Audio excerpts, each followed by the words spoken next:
Buenas tardes, buenas madrugadas para mí. Y no sé si hay alguien más de mis latitudes, pero sea como sea, lo que sea, buenos días, buenas tardes, buenas noches a todos. Y como digo, muchas gracias por estar allí y por dedicar un rato de un día que hoy me he enterado de que es feriado en Chile. No sé si en otros países también. En España no. En España es ya la madrugada de un miércoles, digamos, normal. Eh, pues bueno, vamos a hablar de fisioterapia invasiva, aunque realmente, como os podéis imaginar, sobre todo vamos a hablar dentro de lo que es la fisioterapia invasiva de punción seca. El título del webinar era Fisioterapia invasiva.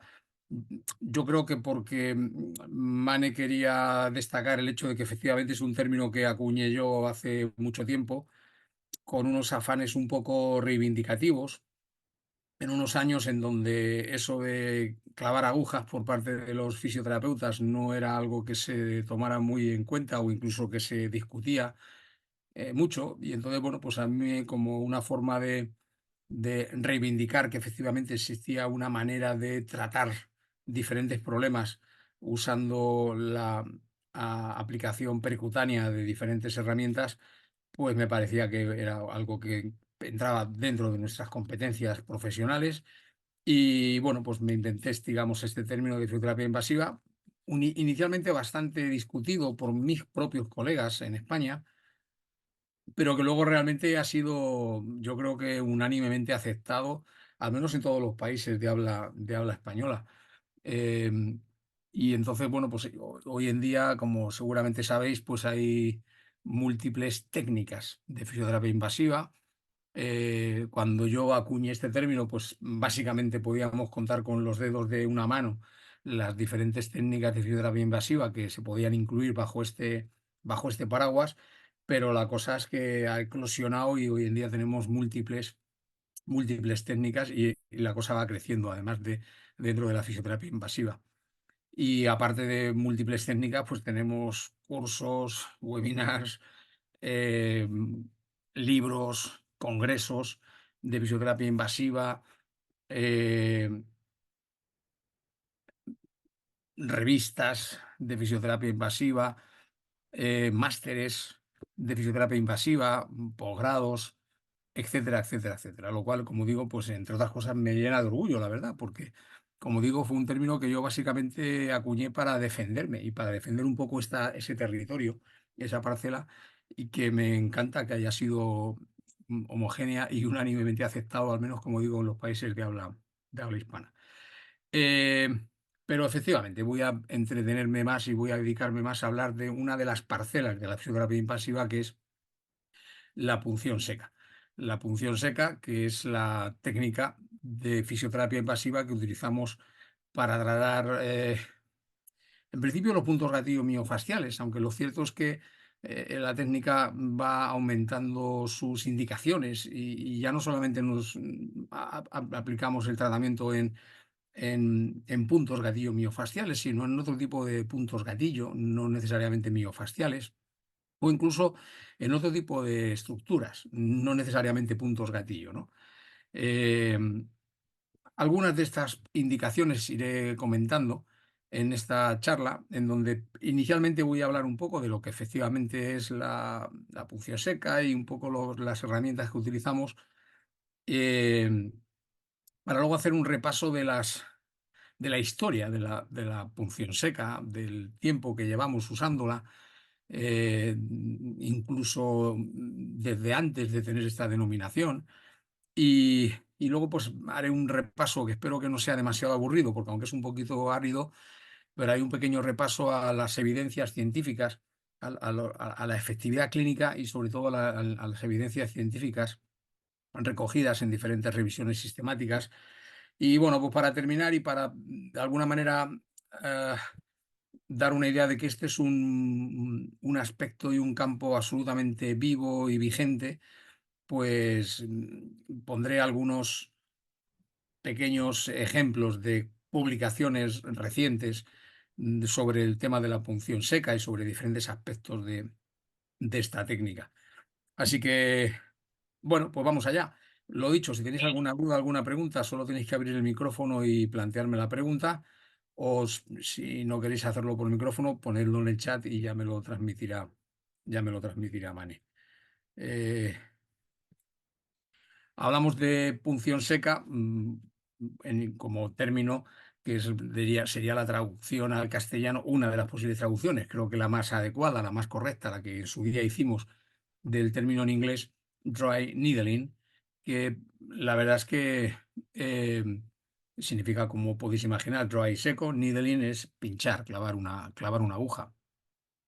Y aunque en castellano podríamos perfectamente decir simplemente punción, puesto que la expresión punción no implica la inyección de ningún tipo de sustancias o la extracción de ningún tipo de fluidos, pero realmente, por un lado, por ser fieles al original en inglés, dry needling, y por otro lado, por dejar bien claro a todo aquel que lo quiera ver y leer y escuchar que no vamos a inyectar ninguna sustancia y que no vamos a extraer ningún tipo de líquido, sino que únicamente vamos a utilizar como agente físico para el tratamiento de una serie de patologías que entran completamente de lleno dentro de nuestra competencia profesional, pues vamos a utilizar, digo, como agente físico lo que es el estímulo mecánico de la aguja, sin ayudarnos en principio de ninguna inyección de ninguna sustancia, y distinguiéndonos entonces de otras punciones, vamos a llamar húmedas, o infiltraciones o inyecciones, ¿no?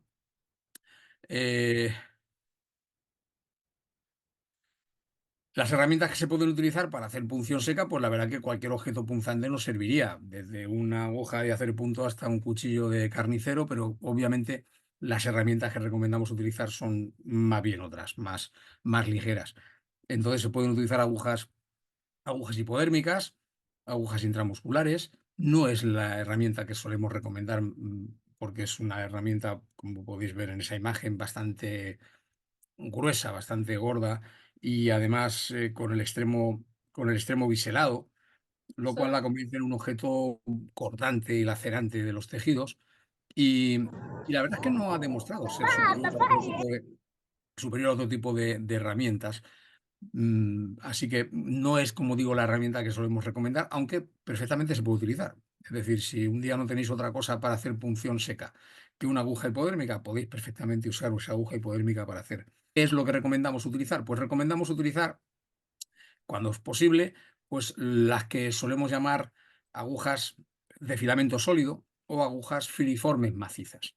Son agujas que son mucho más delgadas, que no son huecas, porque no necesitamos ningún tipo de hueco para inyectar o extraer líquido o sustancias, y por lo tanto, pues no necesitamos ese hueco, y eso permite que sean un poco más finas. El extremo no suele estar biselado, sino que más bien tiene una punta cónica, lo cual hace que no sea tan cortante. Sigue teniendo un cierto efecto lacerante, pero no tanto como una aguja hipodérmica. Dentro de este grupo de agujas de filamento sólido o filiformes macizas, pues la verdad que existen diferentes modalidades de agujas que podemos utilizar. Las clásicas de acupuntura, que son perfectamente utilizables, y que dentro de esas agujas de acupuntura pues hay de muy diferentes calidades y muy diferentes prestaciones, por decir así. Algunos fabricantes han visto el nicho de negocio y han sacado agujas específicamente pensadas para hacer punción seca, en diferentes modalidades y de diferentes tipos, con mayor o menor facilidad para su inserción, o para su agarre a nivel cutáneo. Y entonces, pues eso, agujas de punción seca, la verdad es que hay diferentes marcas en el mercado. eh, y bueno, también con diferentes calidades. Y por supuesto también se pueden utilizar las agujas monopolares electromiográficas. Las agujas monopolares electromiográficas son también de filamento sólido, también tienen una punta cónica. Son generalmente más gruesas que las agujas de acupuntura y que las agujas de punción seca, y eso pues puede tener algún inconveniente en cuanto al tamaño, pero tiene ventajas con respecto a su rigidez. Son agujas bastante más rígidas.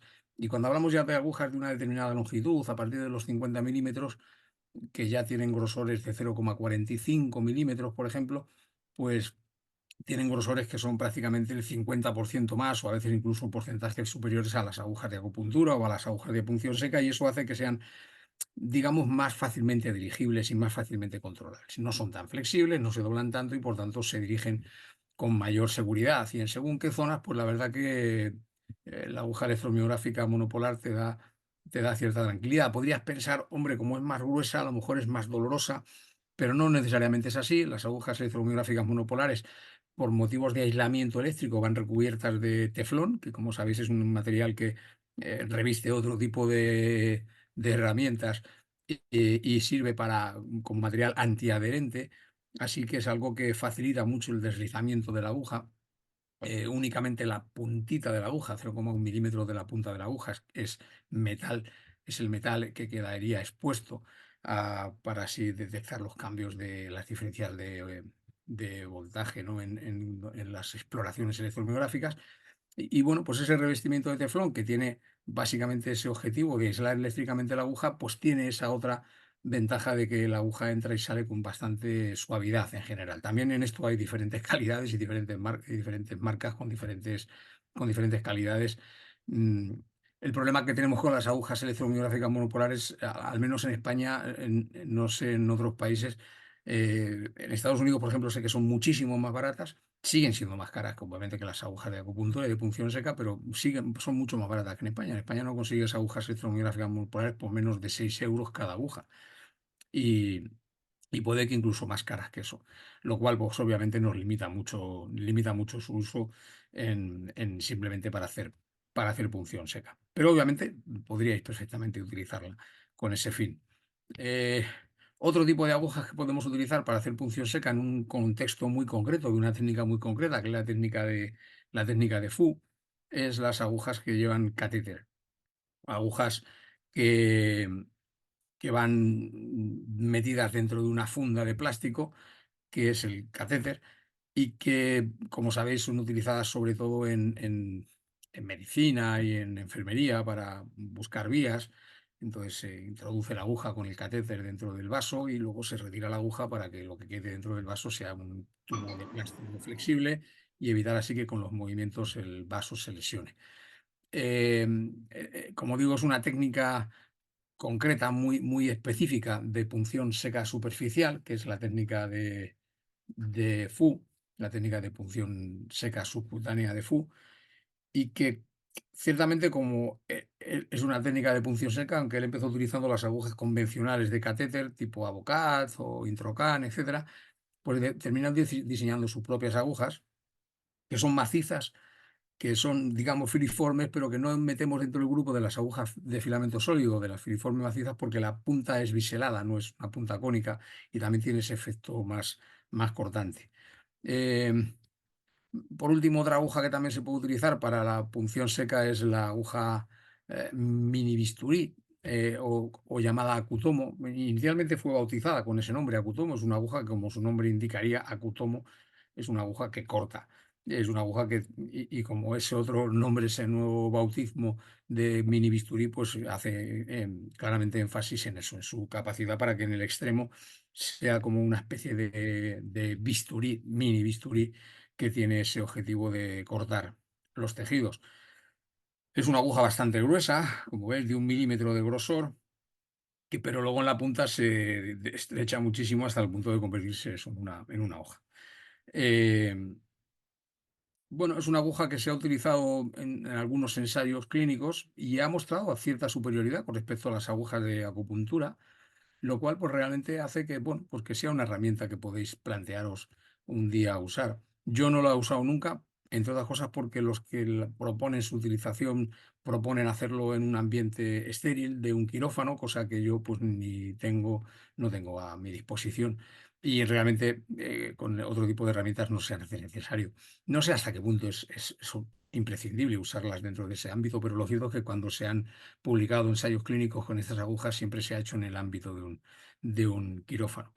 Me parece bien, como digo, yo no las he utilizado. A mí no me parece mal que haya una aguja. Si verdaderamente otros ensayos independientes demostraran su superioridad frente a las agujas de punción seca o frente a las agujas de acupuntura, pues a mí me parecería bien una herramienta que podríamos plantearnos utilizar en aquellos casos en donde la aguja de acupuntura o la aguja de punción seca no haya funcionado.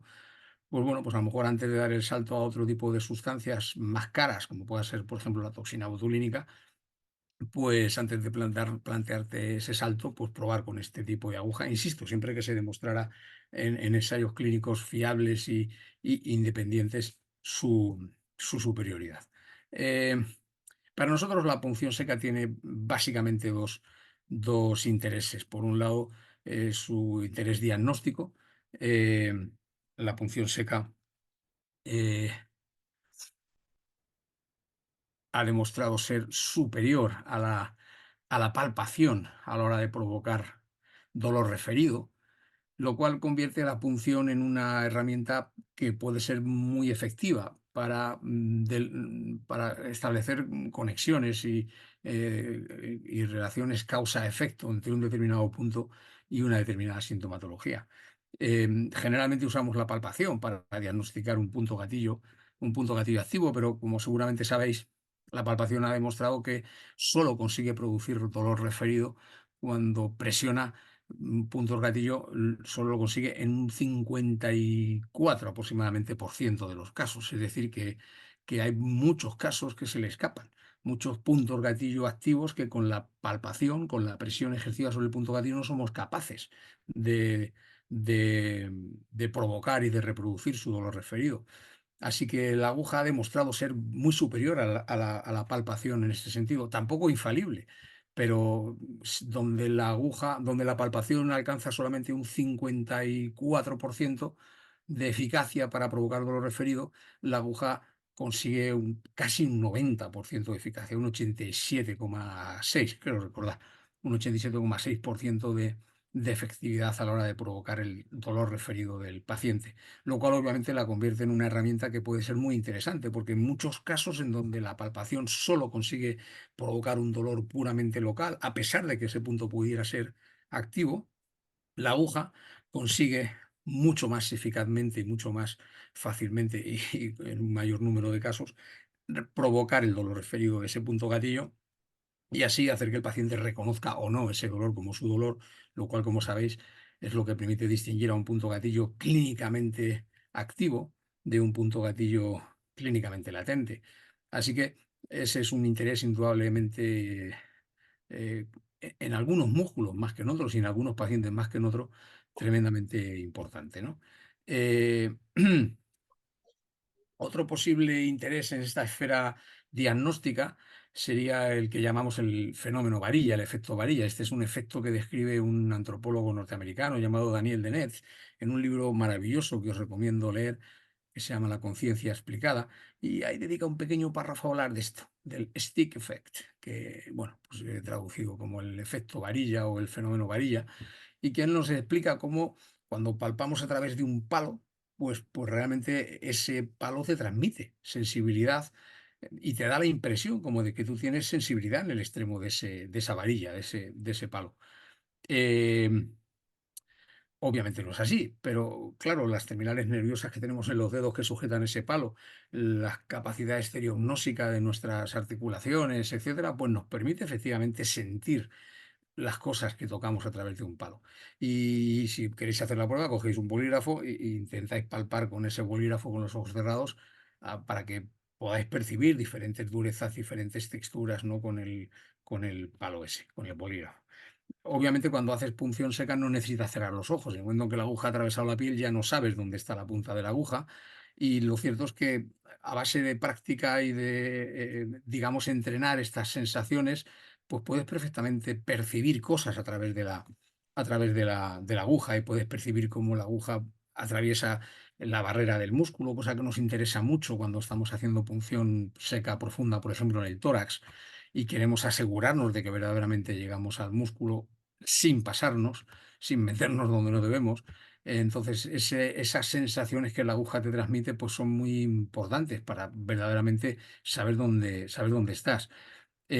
Usamos mucho, por ejemplo, el contacto con el hueso como referencia y eso también hay que entrenarlo y hay que aprenderlo a sentir cómo la aguja Ini contacta con el hueso. kok kayak gini? O a veces usamos la aguja y el contacto y las barreras que se va encontrando con diferentes barreras fasciales en el avance de la aguja, pues para mantenernos en un sitio seguro, por ejemplo, cuando pinchamos el resto del abdomen. Y claramente, insisto, entrenamos un poco esa habilidad para percibir cómo la aguja primero se encuentra con una barrera que es la lámina anterior de la vaina del recto, y cómo después de atravesar, cómo después de perforar esa barrera, seguimos avanzando hasta encontrar otra nueva barrera que sería la lámina posterior de la vaina del recto, de la cual ya no deberíamos pasar si no queremos entrar en la cavidad peritoneal, ¿no? Entonces, ese efecto varilla realmente es un efecto también un poco en esta esfera diagnóstica que nos ayuda a saber un poco dónde estamos, a evitar meternos donde no nos llaman y, y a veces efectivamente a sentir en que si hemos acertado en el punto o no hemos acertado en el punto. Hay claramente ocasiones en donde tienes la clara sensación de que la aguja se ha quedado al lado de la banda tensa, o claramente la percepción de que efectivamente la aguja ha atravesado la banda tensa y el punto gatillo. Así que bueno, pues esa también es algo que nos puede interesar en este campo del diagnóstico, pero indudablemente lo que nos interesa de la punción seca es su eficacia terapéutica, eso es lo que sin duda nos interesa. Eh, He de decir que el primer texto en el que yo he encontrado que las palabras dry y needling han aparecido juntas en la misma frase, que antiguamente se lo adjudicábamos a otro autor, a Paulet, eh, pues por cuestión casi de días. He encontrado un texto de la doctora Travell, aquella doctora que, como seguramente todos sabéis, pues la que de alguna manera estamos todos un poco en deuda por este mundo de los puntos gatillo miofasciales que ella nos abrió. No, no fue ni mucho menos la primera que se metió en este mundo, pero de luego sí fue posiblemente la persona que más trabajó en el tema y a la que más le debemos la divulgación de este conocimiento, ¿no? Eh, bueno, pues en junio del año 1947, la doctora Travell fue a una convención, fue a un congreso de la American Medical Association en Atlantic City. Y bueno, pues en el abstract del artículo del trabajo que ella presentó, pues menciona la punción seca. Dice, las bases de los efectos terapéuticos del bloqueo local de zonas gatillo somáticas. Me encanta esto. Trigger areas. En esos años aún no era demasiado popular el término trigger point y ella utilizaba preferentemente esta denominación, trigger areas o trigger zones, trigger zonas gatillo o áreas gatillo, un término para mí mucho mejor que el de punto gatillo, a pesar de que fue el que finalmente se adoptó. Eh, Ella durante un tiempo se resistió a utilizar la expresión punto gatillo, que fue, hasta donde sabemos, inicialmente utilizada en el año 1941 por un traumatólogo norteamericano llamado Steinler. Pero fijaos, en el año 47 ella todavía sigue utilizando la expresión área gatillo y zona gatillo. Y insisto, me da pena que dejara de utilizar esa expresión y que al final se popularizara el término punto gatillo, que me parece claramente mm, menos apropiado para describir realmente lo que estamos tratando. Pero bueno, en definitiva, ella habla aquí del spray de cloruro de etilo, de la punción seca, de la infiltración con hidroclorido hidrocloruro de procaína y soluciones isotónicas de cloruro sódico. Y ella presentó esta comunicación. Y como digo, primera vez que tenemos noticias de que estas dos palabras se juntaran en la misma frase para referirse a una técnica terapéutica para el tratamiento de zonas gatillo o, bueno, o puntos gatillo. Eh, Como digo, hasta hace relativamente poco tiempo le atribuíamos a Paulet este mérito de ser el primero que había juntado esas dos palabras, pero esto no ocurrió hasta agosto, es decir, 2 meses después de la publicación de ese resumen en ese congreso de Janet Travell. Bueno, pues aquí veis que Paulet en este artículo donde nos habla de dolor lumbar, publicado en el Lancet en el agosto del año 1947, pues efectivamente nos habla de la punción seca. Dice, se observó que el dolor lumbar podía ser eh, abolido con éxito, aunque usualmente de manera temporal, por la inyección de anestésico local en la zona del músculo doloroso. Se estableció más adelante que esto también se podía conseguir con la inyección de salino normal e incluso con dry needling, incluso con punción seca. Eh, este es un artículo muy interesante, a pesar de que le hayan desbancado como el primero en donde se mencionaba la punción seca, porque además nos cuenta cosas, nos describe técnicas que luego han sido de alguna forma eh, utilizadas para tratar puntos gatillo, pero muy, muy posteriormente. Fijaos aquí lo que describe. Dice, si el dolor todavía estaba presente, la aguja se le introducía, pero esta vez atravesando la fascia profunda y entrando en el músculo. De nuevo, la aguja se hacía discurrir en varias direcciones y se retiraba. Y se le preguntaba al paciente sobre el efecto sobre su dolor. Esto que acaba de escribir, eso de atravesar la fascia, entrar en el músculo y hacer discurrir la aguja en diferentes direcciones, es básicamente lo que luego hemos conocido como técnica de Hon, ¿no? La técnica de entrada y salidas rápidas de Hon, recientemente rebautizada como técnica de inserciones múltiples rápidas de la aguja, ¿no? Eh, y que no sé, John no describió hasta finales de los años 80, es decir, casi 40, sí, más de 40 años después de que Paulet nos hablara de este método, ¿vale? De esta manera de tratar el músculo doloroso. Eh, no obstante, a pesar de que la expresión dry needling no se empieza a utilizar hasta el año 1947, lo cierto es que la técnica se utilizaba desde mucho antes. Lo que pasa es que no se la llamaba dry needling, que sepamos, se la llamaba simplemente needling, ya está. No se les había ocurrido lo de diferenciarlo de otras inyecciones poniéndole el adjetivo seco delante, ¿no? Y entonces aquí tenéis un artículo de Koppeman en el año 1936, es decir, 11 años antes de que se juntaran esas dos palabras, dry needling, hablándonos de punción seca, pero sin llamarlo punción seca, llamándolo simplemente punción. Desde cuando el dolor se podía localizar en uno o dos puntos definidos o nódulos, la inyección de una pequeña cantidad de un anestésico local o simple o incluso la simple punción a menudo proporcionaba alivio. Koppelman nos habla además no solamente de esos puntos definidos o nódulos, y nos habla de su dolor local, sino que incluso habla del dolor referido. Es decir, nos está hablando de punción seca de puntos gatillo, a pesar de que ni la expresión punto gatillo todavía se había acuñado. Insisto, año 36, acabo de decir que la expresión punto gatillo no se utilizó, que sepamos, hasta el año 1941, por medio de este traumatólogo, digo, llamado Steinler. Eh, es decir, como 5 años antes de que se acuñara el término punto gatillo, ya nos están hablando de puntos dolorosos que irradian dolor a distancia y nos está hablando de punción seca, aunque todavía sin haber definido ese término. Eh, Año 41, Braff eh, y Sigmund hacen un ensayo clínico, el que seguramente podríamos considerar, hasta donde sabemos, el primer ensayo clínico que pueda recibir ese nombre sobre punción seca. ¿eh? Año 1941. Dice el tratamiento del dolor lumbar y de la ciática por medio de la inyección local y regional. Y bueno, pues aquí lo que hacen es, la verdad que es un artículo lleno de frases memorables que nos dicen el considerable éxito obtenido solo con la aguja y ellos manifiestan su sorpresa. Dice, no obstante, resulta sorprendente a este respecto, ¿no? El éxito considerable de simplemente la aguja. Dice, el simple alivio de la tensión podría ser un factor en el alivio obtenido. La rotura de las adherencias realizada por las soluciones inyectadas podría ser un factor, pero sin embargo se obtuvieron buenos resultados solo con la aguja. Este es un ensayo clínico en donde se hacen tres grupos para tratar dolor lumbar y ciática, pacientes con dolor lumbar y ciática, se hacen tres grupos.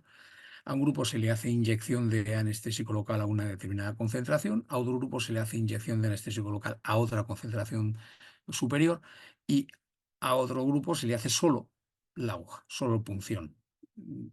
Año 41. Todavía no se utiliza la expresión punción seca, solo se les estimula mecánicamente con la aguja sin inyectárseles ninguna sustancia y ellos se sorprenden de los buenos resultados que obtienen solo con la aguja, sin necesidad de inyectar ese anestésico local en esas dos diferentes dosificaciones, ¿no? Y aquí pues una frase absolutamente memorable. Dice, desde nuestra propia experiencia parecería que existe solo un factor común en todos los casos que se han aliviado con el tratamiento y ese factor es la aguja. Es decir, el único denominador común en todas las personas que respondieron al tratamiento, que mejoraron de su dolor lumbar y de su ciática, fue la aguja, no el hecho de inyectarles o no, inyectarles el anestésico local. Eh, Otro trabajo también haciéndose un poco eco de este ensayo, donde nos habla Otto Steinbrocker en el año 44 de cómo la mera inserción de la aguja en alguna zona en alguna de las zonas del dolor, sin la introducción de ninguna solución analgésica, también se ha informado de que produce un alivio frecuentemente duradero. Eh, Pegamos un gran salto en esto de la eficacia terapéutica de la punción seca y nos vamos al año 79, un año en donde ya hablamos de puntos gatillo, donde ya hablamos de punción seca, La portuguesa del papá. de puntos gatillo, y en donde Karel Levitt, este médico checo, nos habla del efecto aguja en el alivio del dolor miofascial. Un artículo que para mí tiene interés, mucho interés, porque efectivamente nos destaca la importancia de la aguja. Un médico que, como tal, podía hacer infiltraciones, que había hecho y hacía y practicaba las infiltraciones, que podía evidentemente también hacer la punción seca y que decide utilizar la punción seca. Y a diferencia de lo que pasó con Travel, Travel también probó la punción seca. Travel, ella hacía siempre infiltraciones con procaína, pero alguien le dijo que la punción seca podía funcionar y entonces decidió probarla. Y bueno, pues decidió probarla sorprendentemente en puntos gatillo ligamentosos, en esguinces de tobillo agudos. Y ella describe, en su autobiografía, describe que esa técnica le fue bien, que realmente la técnica funcionó.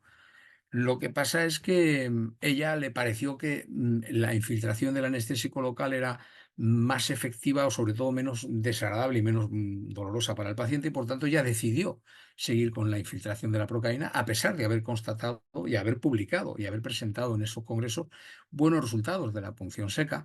Ella decide que la infiltración es mejor, que la infiltración de la procaína era mejor. Bueno, pues Karel Levy llega a una conclusión un poquito diferente de la que llegó en su día a Travel, pues bueno, mucho tiempo después, año 1979, él publica en la revista Pain, fijaos en el volumen 6 de la revista Pain, eh, ahí tenéis el resumen. Dice, al revisar las técnicas para la anestesia local terapéutica de puntos dolorosos, parece que el denominador común fue la punción, la puntura de la aguja y no el anestésico empleado. Este estudio examina los efectos a corto y a largo plazo de la punción seca en el tratamiento del dolor miofascial crónico.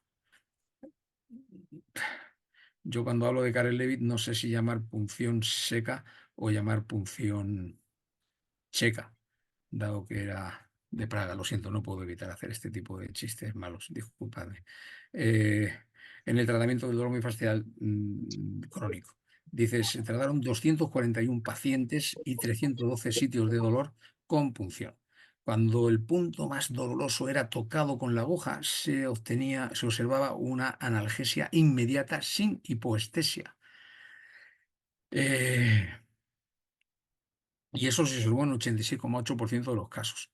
Un alivio permanente del dolor en la estructura pinchada se observó en 92 estructuras, un alivio durante varios meses en 58, durante varias semanas en 63, durante varios días en 32, de los 288 puntos de dolor a los que se les hizo seguimiento.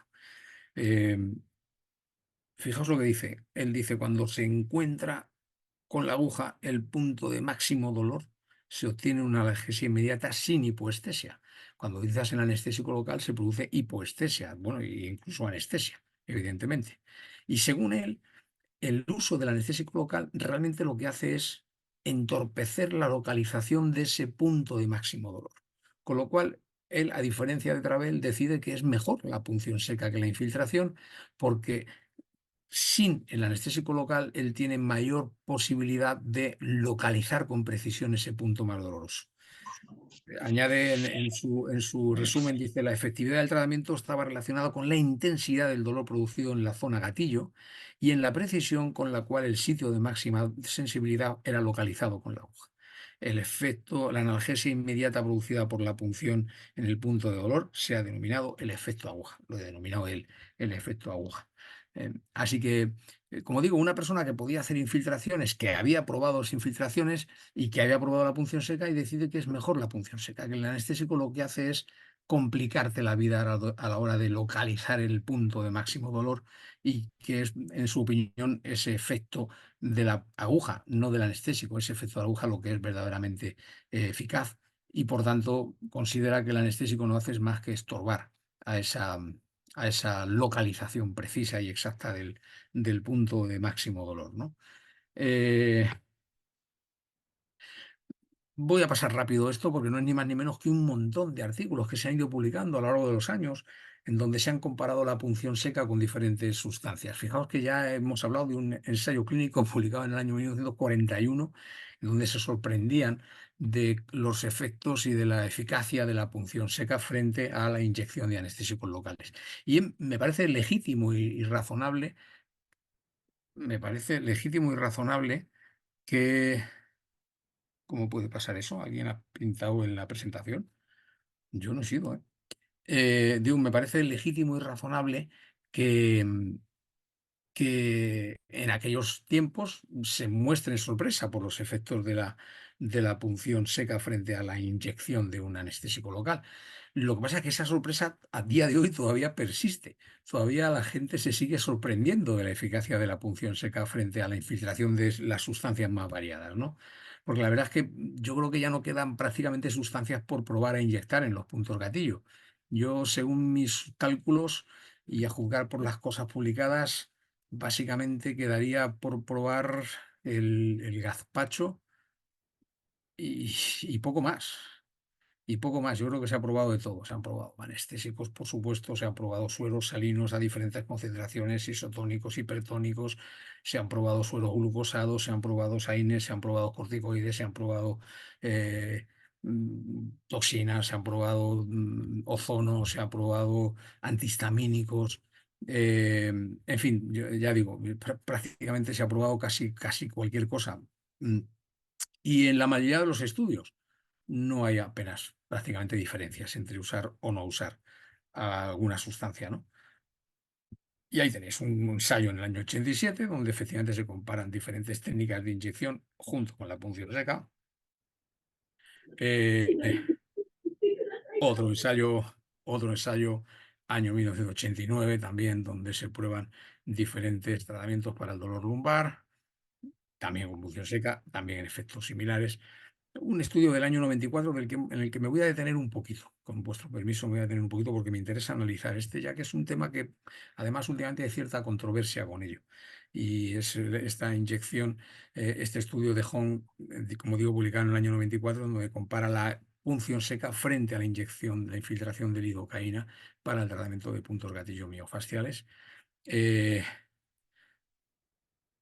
Hubo un trabajo español del 2006 también, donde se compara la punción seca con la inyección de anestésico local.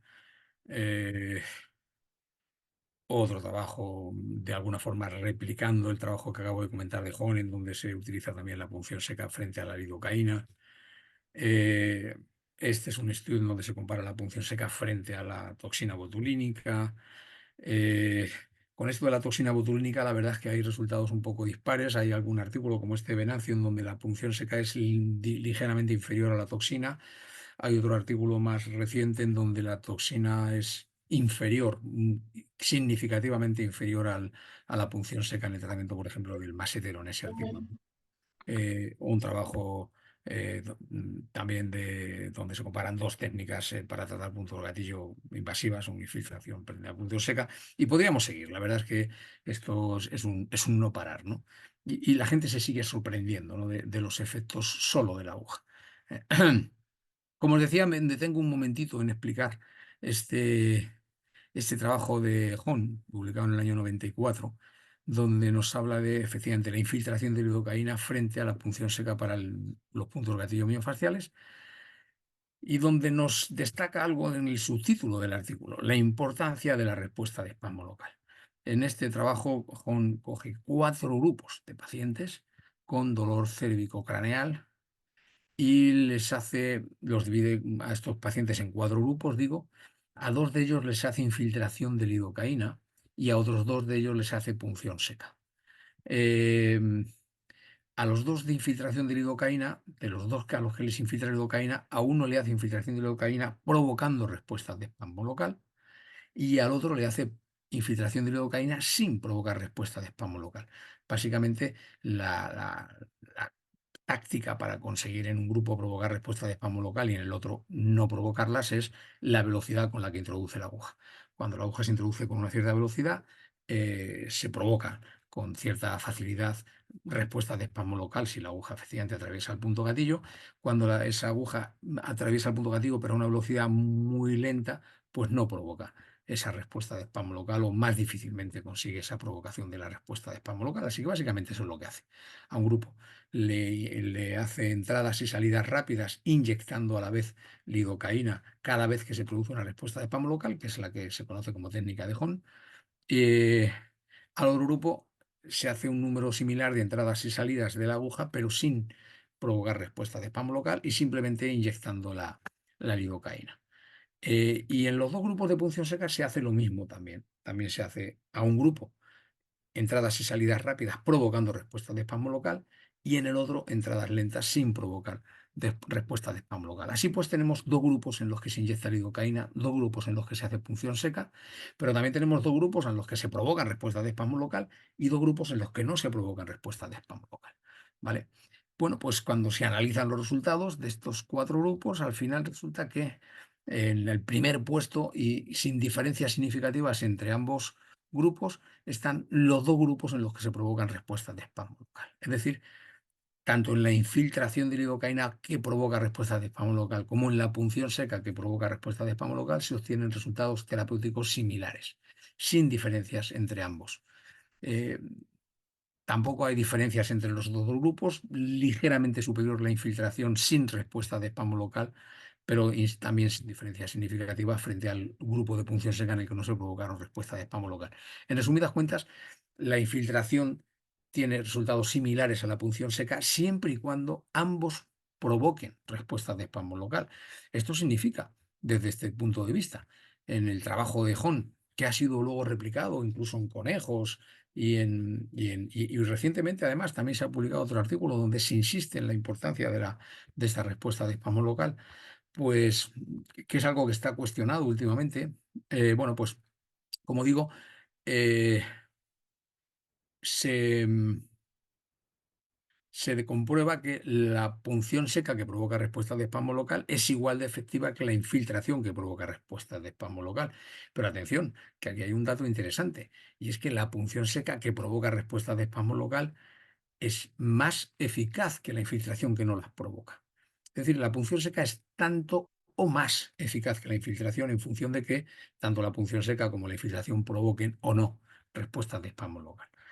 Así que esto es algo que es importante tener en consideración. Es decir, lo que nos dice este trabajo y algunos como este trabajo es que una aguja que cuesta, no sé cuánto costará en vuestros respectivos países. Aquí en España una aguja de punción seca cuesta 7 céntimos. Eh, pues una aguja que cuesta 7 céntimos tiene los mismos resultados o superiores a una aguja hipodérmica cargada con sustancias que pueden ser baratas o no tanto, como puede ser pues eso, anestésicos locales o como pueden ser toxinas variadas o otras sustancias también caras, ¿no? Como puede ser el ozono, etcétera, ¿no? Así es que, como digo, un artículo interesante que nos destaca la importancia de la forma en que manipulamos la aguja si queremos que verdaderamente las cosas tengan éxito, ¿no? No obstante, a pesar de todo este repaso a la eficacia terapéutica de la punción seca, hay que decir, como todos bien sabéis, que eh, quien se encarga de decidir si una técnica es o no es efectiva y si existe o no evidencia de su efectividad son las revisiones sistemáticas, ¿no? Entonces hay que decir que la verdad es que las primeras revisiones sistemáticas sobre punción seca pues se remontan al principios de los años 2000, como veis en el 2001. En ese año se publicaron dos revisiones sistemáticas, supongo una de ellas, publicado por un jovencísimo Michael Cummings. Eh, Digo jovencísimo porque sigue siendo un joven, a pesar de que hace ya 23 años de este artículo. Eh, bueno, pues en esta revisión sistemática, como veis, terapias de punción en el tratamiento del dolor de los puntos gatillo miofasciales. Pues os resumo las conclusiones. Básicamente podéis coger el artículo y leerlo completo, pero aquí tenéis las conclusiones. Dice, la punción directa de los puntos gatillo miofasciales parece ser un tratamiento efectivo, pero la hipótesis de que las terapias de punción tienen una eficacia superior al placebo, más allá del placebo, no es ni apoyada ni refutada por la evidencia de los ensayos clínicos. Es decir, parece que funciona, pero no sabemos hasta qué punto funciona mejor que el placebo, ¿no? Nos advierten una cosa muy importante. Fijaos, cualquier efecto de estas terapias es probablemente debido a la aguja o al placebo más que a la inyección, ya sea de salino o de un fármaco activo. Y aquí nos dejan claro que si la punción seca funciona, o lo hace por la aguja, perdón, si las terapias de punción funcionan, lo hacen por la aguja o por el placebo, pero no por la sustancia inyectada, que parece no ser relevante en la posible eficacia, en esta aparente eficacia de las terapias de punción. Como casi siempre que se hace una revisión sistemática, como prácticamente siempre que se hace una revisión sistemática, la frase final, la frase lapidaria final, en donde efectivamente se pide que se hagan más estudios, porque realmente las conclusiones no suelen ser demasiado concluyentes en muchos casos, ¿no? Se necesitan ensayos controlados para investigar si la punción tiene un efecto más allá del placebo sobre el dolor de los puntos gatillo miofasciales. Como digo, una frase que suele ser bastante habitual en las revisiones sistemáticas y con la que obviamente no puedo estar más de acuerdo. Es decir, se necesita investigación para efectivamente verificar si esa aparente eficacia se puede soportar, se mantiene, se soporta y si efectivamente es superior o no al placebo, ¿no? Eh, Fijaos que esa fue en el año 2001 y pasaron 8 años hasta la siguiente revisión sistemática sobre las terapias de punción en el tratamiento del dolor de los puntos gatillo miofasciales. Dice acupuntura y punción seca en el tratamiento del dolor de los puntos gatillo miofasciales. Una revisión sistemática y un metaanálisis de los ensayos controlados aleatorizados. De nuevo, Michael Cummings, como uno de los autores del artículo, también White, pero se añade esta chica Elizabeth Zoff. Y bueno, pues las conclusiones son bastante parecidas a las que acabamos de leer. Dice, en conclusión, existe una evidencia limitada derivada de un estudio de que la punción profunda directamente en los puntos gatillo miofasciales tiene un efecto terapéutico global cuando se compara con el cuidado estándar. ¿Mm? Es decir, parece que hay un estudio que dice que la punción tiene un efecto terapéutico superior al cuidado estándar. Mientras que el resultado de los metaanálisis de la punción comparada con los controles placebo no alcanza una significación estadística, la dirección global podría ser compatible con un efecto terapéutico de la punción seca sobre el dolor de los puntos gatillo miofasciales. Es decir, básicamente lo que ya decía en el anterior artículo, parece que funciona, pero no parece que demuestre ser superior al placebo. Sí parece superior a otro procedimiento, al cuidado estándar, pero no parece que sea superior al placebo o no se ha demostrado que sea superior al placebo. De nuevo, la frase final lapidaria de toda revisión sistemática, insisto, con la que no podemos estar más que de acuerdo. No obstante, el limitado tamaño muestral y la baja calidad de estos estudios destaca y apoya la necesidad de estudios, de ensayos controlados frente a placebo de buena calidad y a gran escala en este campo. Pues es que esto, claro, esto de hacer un estudio frente a placebo, cuando se está utilizando una técnica como la punción, pues no es tan fácil. No es tan fácil de hacer un placebo de la punción. Y la verdad es que la gente se ha devanado los sesos para intentar cumplir un poco estos requerimientos de las revisiones sistemáticas. Eh, y entonces, bueno, pues allá hace unos cuantos años se inventaron unas agujas llamadas agujas placebo. ¿Eh? Y bueno, pues son agujas que realmente no se clavan. Están pensadas para no clavarse. Tienen la punta roma y entonces no se clavan. ¿Cómo se simula el hecho de que se claven? Bueno, pues lo que hacen es que son como los cuchillos estos de broma, que todos conoceréis, que la hoja se mete dentro del mango y parece que se te han clavado, ¿no? Pues es lo mismo. La aguja se retrae dentro del mango, acorta su longitud, parece como que se ha clavado dentro del paciente, pero en realidad no se ha clavado, simplemente la aguja se ha metido dentro del mango. Claro, como la aguja no se clava, la aguja se cae y se ve el truco. Por lo tanto, necesita algo que la sujete. Y básicamente hay diferentes modelos de punción de agujas placebo y que se diferencian fundamentalmente en eso, en el sistema que se utiliza para evitar que se vea el truco, en el sistema que se utiliza para evitar que la aguja se caiga y se vea el truco. Entonces, bueno, pues aquí tenéis un vídeo con una de estas agujas placebo, eh, concretamente el sistema de... No sé si no va a funcionar el vídeo. Ah, pues no me funciona el vídeo. Demonios. Eh, qué rabia. Qué rabia, qué rabia, qué rabia. No sé si me merece la pena. Nada, lo siento. Es simplemente eso. La aguja se retrae dentro del mango. Eh, es que me tengo que salir de la presentación para poneros el vídeo porque no he tenido la precaución de insertar el vídeo dentro de la presentación. Disculpadme. Y si tenéis mucha curiosidad por ver el vídeo, luego os lo pongo. Cuando acabemos la clase, si alguno tiene mucha curiosidad por ver este vídeo, donde se ve simplemente que la aguja se retrae dentro del mango, se mete dentro del mango y se acorta, ¿no? Y bueno, pues este es un sistema, como veis, con un adhesivo de doble cara en el extremo que se planta dentro del paciente y que lleva un sistema de doble tubo que también se retrae, de manera que, aunque la aguja efectivamente sea corta, no se cae.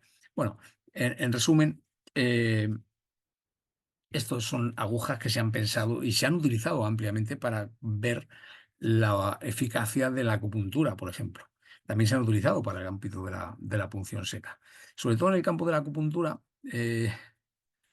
y la verdad que a los acupuntores no les ha sentado nada bien, porque realmente hay muchos ensayos hechos con estas agujas en donde se demuestra que la acupuntura de verdad, aquella en donde la aguja se clava, no es superior a estas otras agujas que no se clavan, ¿no?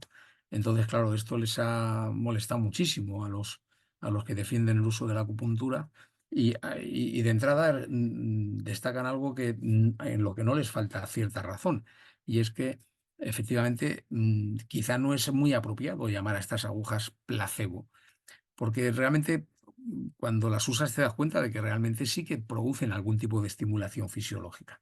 Cuando tú simulas el golpe para insertar la aguja, cuando tú hagas el golpe a la aguja esta de placebo para que se simule la inserción, el paciente nota un pinchazo en la piel. De hecho, se nota más pinchazo en este tipo de aguja que en las agujas de verdad, que normalmente cuando le pegas el golpe y la metes con velocidad, la mayoría de las veces el paciente no siente nada, no percibe dolor, no siente dolor. Sin embargo, cuando se utiliza esta aguja sí que se nota un pinchazo.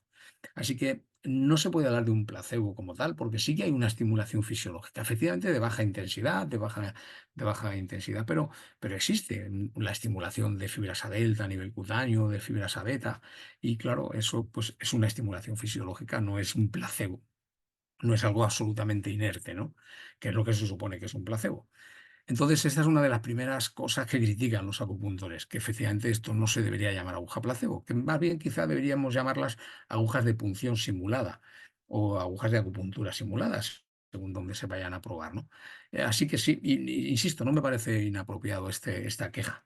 Pero también es verdad, si solamente con ese estímulo de pinchazo cutáneo sin atravesar la piel ya consigues resultados, Pues, pues a lo mejor hay que pensar que efectivamente, según qué procedimientos, según qué técnicas, pues igual no son muy, muy eficaces, ¿no?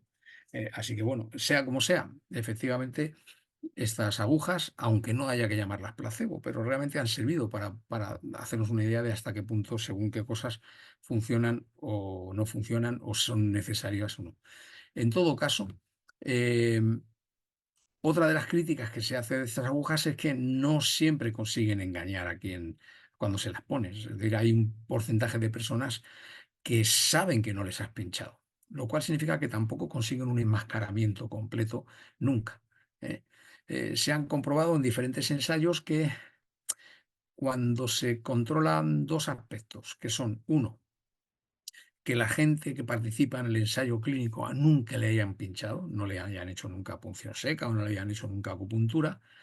Si verdaderamente seleccionas adecuadamente a la muestra de sujetos y seleccionas a personas a las que nunca antes les ha pinchado, que no tienen experiencias previas sobre punción seca o sobre acupuntura, y cuando además la persona que maneja este tipo de dispositivos tiene experiencia en su manejo, porque si no tiene experiencia se le ve el truco y entonces el sujeto se da cuenta de que la aguja es de mentira, pues si se controlan esos dos aspectos, es decir, una correcta selección de la muestra cogiendo a personas que nunca han tenido experiencias previas en punción o en acupuntura, y el operador que maneja el dispositivo tiene experiencia en su uso, pues entonces se puede engañar a un 80% de los sujetos, entre un 80 y un 90% de los sujetos. Es decir, hay entre un 10 y un 20% de los sujetos que, a pesar de que la muestra se haya elegido adecuadamente, a pesar de que el que maneja el aparato lo haga bien, hay entre un 10 y un 20% de los sujetos que saben positivamente que no les has pinchado, que no les has engañado, ¿vale? Pero hay entre un 80 y un 90% que sí, creen que les has pinchado, se lo creen. Entonces, bueno, ese es un enmascaramiento que no es absoluto, no es completo, pero que es considerado aceptable siempre y cuando en el otro grupo hay un porcentaje parecido de enmascaramiento, ¿no? Entonces, bueno, pues digamos que eso se considera aceptable, ¿no? Para un ensayo. Eh, Personalmente creo que estas agujas pues, pueden ser interesantes en la acupuntura o pueden ser interesantes en cuando hacemos punción, algunos tipos de punción, como puede ser la punción superficial. Pero ya le veo una gran limitación cuando usamos estas agujas para comprobar la efectividad de técnicas de punción seca profunda en las que provocamos respuesta de espasmo local. Porque yo no sé si alguna vez os han hecho punción seca profunda y os han provocado respuesta de espasmo local, pero si os lo habéis probado, sabréis que es perfectamente, sabes cuándo te están pinchando. Y claro, cuando tú haces un ensayo clínico y pretendes que ese ensayo clínico sea doble ciego, eso quiere decir que no solamente estás engañando al grupo placebo, también estás engañando al grupo de punción real, en este caso, al grupo de intervención. Es decir, ni el grupo de intervención ni el grupo control tienen que saber a qué grupo pertenecen. Claro, si tú haces un ensayo en donde a un grupo le haces punción seca profunda provocándole respuestas de espasmo local y a otro grupo le haces punción placebo con este tipo de dispositivo, pues de entrada tienes que a ese grupo al que le has hecho punción real, sabe a qué grupo pertenece, sabe que le has pinchado, no tiene ninguna duda de que le has clavado la aguja, de que le has estado hurgando con la aguja dentro de sus carnes y que ha sentido el dolor y la respuesta de espasmo local, ha sentido la contracción, o sea, no tiene ninguna duda de a qué grupo pertenece. Con lo cual ahí tienes una mitad de la muestra a la que no has engañado. Y luego dentro del grupo de punción placebo hay entre un 10 y un 20% de personas a las que tampoco engañas. Con lo cual al final, ¿a quién has engañado? Has engañado a un 40% de los sujetos, como mucho, en el mejor de los casos. Con lo cual, eso no es un ensayo clínico a doble ciego, a pesar de que hay estudios publicados con esta metodología que se han llamado y que los revisores se lo han tragado y lo han publicado como si fuera un ensayo clínico a doble ciego. Y no lo es, porque efectivamente el enmascaramiento no es válido, porque efectivamente no basta con engañar al grupo control, hay que engañar a los dos grupos. Ninguno de los sujetos que participan en el estudio debe saber si se le ha pinchado de verdad o se le ha pinchado de mentira. Y cuando tú te hacen punción real, sabes claramente a qué grupo perteneces. No, no tienes ninguna duda. Supongo que si alguna vez os han hecho punción seca, sabréis de lo que estoy hablando. Así que, en resumen, este tipo de dispositivos no nos sirve para según qué técnicas y para según qué modalidades, ¿no?, de punción seca. Eh, a mí se me ocurrió la posibilidad de evitar este problema y hicimos un ensayo donde lo que hicimos fue pinchar a personas que estaban dormidas, que estaban anestesiadas. Y de esa manera, pues efectivamente, entendíamos que no iban a saber si se les pinchaba o no se les pinchaba. El grupo de personas a las que se les pinchaba de verdad no iban a sentir la punción porque iban a estar bajo anestesia, y evidentemente el otro grupo tampoco sabría si se le había pinchado o no se le había pinchado. Con lo cual teníamos la posibilidad de obtener un enmascaramiento completo, a diferencia de otras técnicas, ¿no?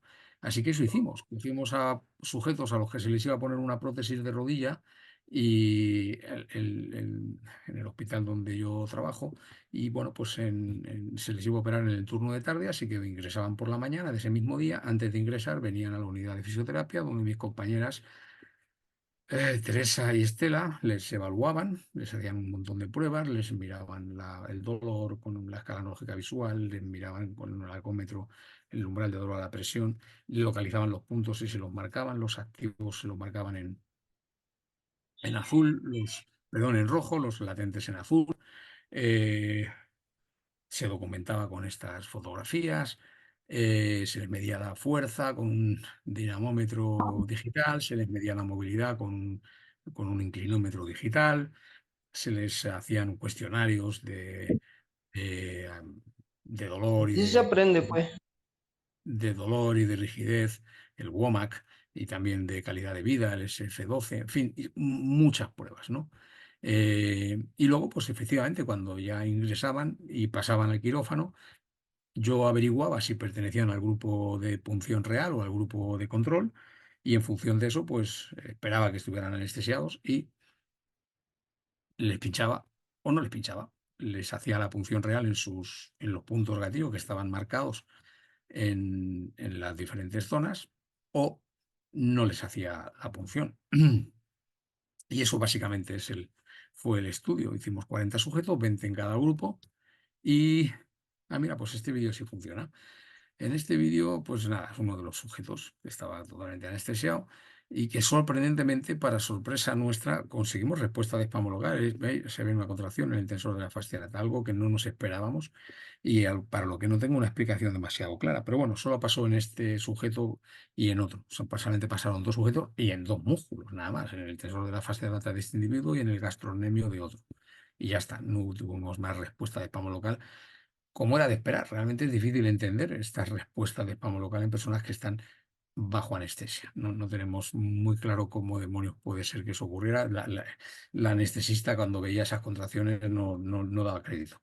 No entendía cómo demonios podía ser que hubiera una respuesta motora en un músculo de una persona anestesiada. No le hacía cuestionarse su eficacia con el anestésico, ¿no?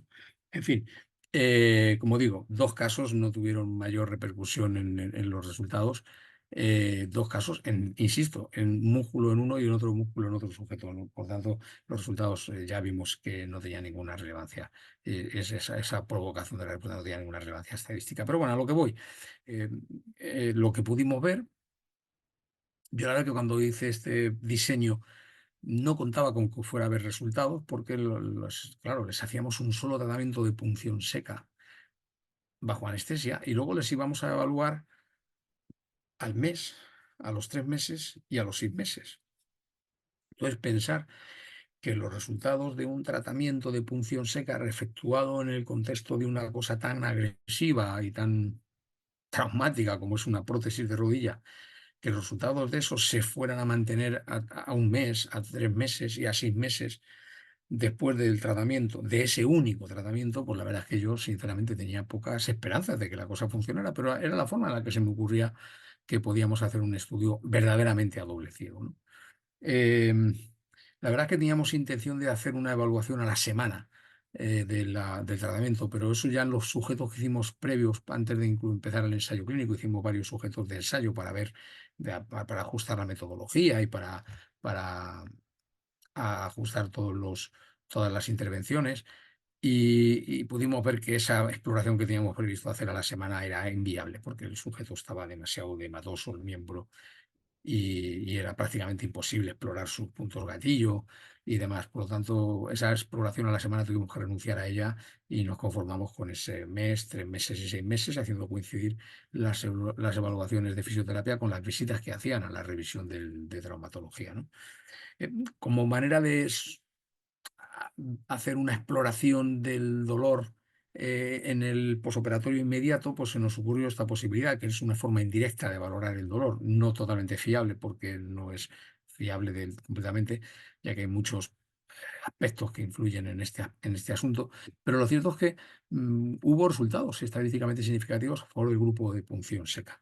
Lo que miramos fue el consumo de analgésicos postquirúrgico, la demanda de analgésicos postcirugía en los sujetos. En el protocolo que se llevaba en el hospital en aquel entonces, durante las primeras 48 horas, el paciente se le pasaba analgesia pautada por vía intravenosa. A las 48 horas se le quitaba la vía y ya solamente se le daba analgésico si lo pedía. El traumatólogo dejaba prescrito qué tipo de analgésico había que darle si el paciente lo reclamaba. Entonces, claro, todo eso queda apuntado en la historia del paciente, así que cogimos esas historias y miramos el consumo de analgésicos en los días desde el tercer día después de la cirugía hasta el séptimo día. Y cuando miramos la demanda de analgésicos entre los dos grupos, había diferencias estadísticamente significativas a favor del grupo de punción seca. Es decir, el grupo de punción seca pidió significativamente menos analgésicos que el grupo al que no se le había hecho punción seca, que el grupo control. Insisto, no es una prueba demasiado fiable, pero de alguna forma te puede estar indicando que efectivamente el grupo de punción seca tenía menos dolor en ese posoperatorio inmediato, o al menos desde luego consumió muchos menos analgésicos que el otro grupo. Valoramos los resultados también de la escala analógica visual, pues eso, antes de la cirugía, al mes, a los 3 meses y a los 6 meses, y lo que pudimos ver es que efectivamente al primer mes había diferencias estadísticamente significativas a favor del grupo de punción. El grupo de punción tuvo menos dolor, con diferencias por los pelos estadísticamente significativas, como veis ahí, en el primer mes. En el segundo mes no había ninguna diferencia, aunque todavía era un poquito mejor el grupo de punción, pero ahora aquí no hay ninguna significación estadística en esta distancia y aquí tampoco. Por tanto, bueno, pues efectivamente en el primer mes, que es cuando más duele, pues el grupo de punción seca tuvo menos dolor que el grupo de control. Eh, Había un estudio que habíamos mirado previamente en la literatura y que nos decía los valores del dolor en personas después de operarles, después de ponerles una prótesis de rodilla, cuál era el dolor de la artroplastia de rodilla y cogían a sujetos a los que efectivamente se les ponía la prótesis de rodilla, se les miraba al mes, a los 3 meses, a los 6 meses y al año cuál era el nivel de dolor que tenían. Obviamente nosotros lo de los 12 meses no nos interesaba porque no habíamos hecho seguimientos tan a largo plazo, pero sí lo del mes, el 3 meses y 6 meses, pues nos interesaban. Cogíamos los datos de esos sujetos y los pusimos en en nuestro gráfico y ahí pudimos ver que justo el recorrido de la historia natural del dolor posartroplasia de rodilla seguía fielmente el recorrido que seguía nuestro grupo de control. Y obviamente diferente del grupo de punción seca, lo cual nos hace pensar que efectivamente esta diferencia estadísticamente significativa se debía a la aguja y no a otros aspectos, ¿no? Eh, Vimos también el dolor significativo, ese dolor que se considera cuando es superior a 4, ¿no? Y entonces, bueno, pues ahí vimos que también había diferencias estadísticamente significativas en el primer mes. Aquí más claras, ¿no? A los 3 meses ya no había diferencias significativas, seguía siendo mejor el grupo de punción, pero aquí ya no hay diferencias significativas y por supuesto a los 6 meses ya no hay ninguna diferencia de ningún tipo, ¿no? Eh, Fijaos que nos da la impresión, y esto nos pasaba también en este valor de la escala analógica visual, que el sujeto al que se le hace la punción llega en un mes al sitio en donde el otro tarda 6 meses en llegar. Y aquí pasa igual. El grupo de punción llega en un mes en cuanto al dolor significativo,